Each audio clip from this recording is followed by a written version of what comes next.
தோனி கத்தி பிரயோஜனம் இல்ல.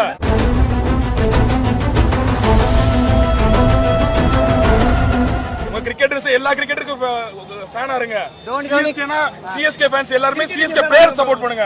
ஒரு ஆளுக்காடி சப்போர்ட் பண்ணி போவாதீங்க. அவுட் ஆன கத்துறாங்க ப்ரோ. ஓகே, தோனிக்கு நீங்க சப்போர்ட் பண்ண வேணாம்னு சொல்றீங்களா? அப்போ தோனிக்கு சப்போர்ட் பண்ண வேணாம்னு சொல்ல, தோனிக்கும் சப்போர்ட் பண்ணுங்க, ஜடேஜாவுக்கும் சப்போர்ட் பண்ணுங்க. கத்தாதீங்கன்னு சொல்றோம்.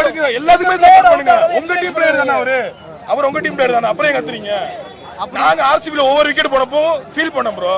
ஆனா என்னத்த சொல்றது திருந்த மாட்டாங்க. பக்கத்துல உட்கார்ந்திருக்காரு, எப்படா தோனி வருவாரு, எப்படா அவுட் ஆவே இருக்காரு ப்ரோ. அதெல்லாம் கேக்குற ஒரே இரிட்டேட்டிங்கா இருக்கு எனக்கு. ப்ரோ பாத்துக்கலாம் ப்ரோ, எல்லா ஃபீலிங்ஸா இருக்காங்க. விடுங்க ப்ரோ, வீட்டுக்கு போட்டோம் ப்ரோ.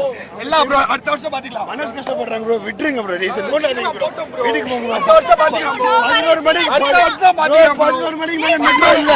அது தெரிஞ்சு கூட வெயிட் பண்ணுங்க. விசாலா கப்ல சிஎஸ்கே தான் 2025 ல சிஎஸ்கே தான் ஐபிஎல் ட்ராஃபியை தூக்கும். No worries. கண்டிப்பா RCB come on boys, match come on boys. Match எப்படி மேட்ச் எங்களோட பத்தி தான் பேசணும். ஆர்சிபி தான் நல்லா விளையாண்டாங்க.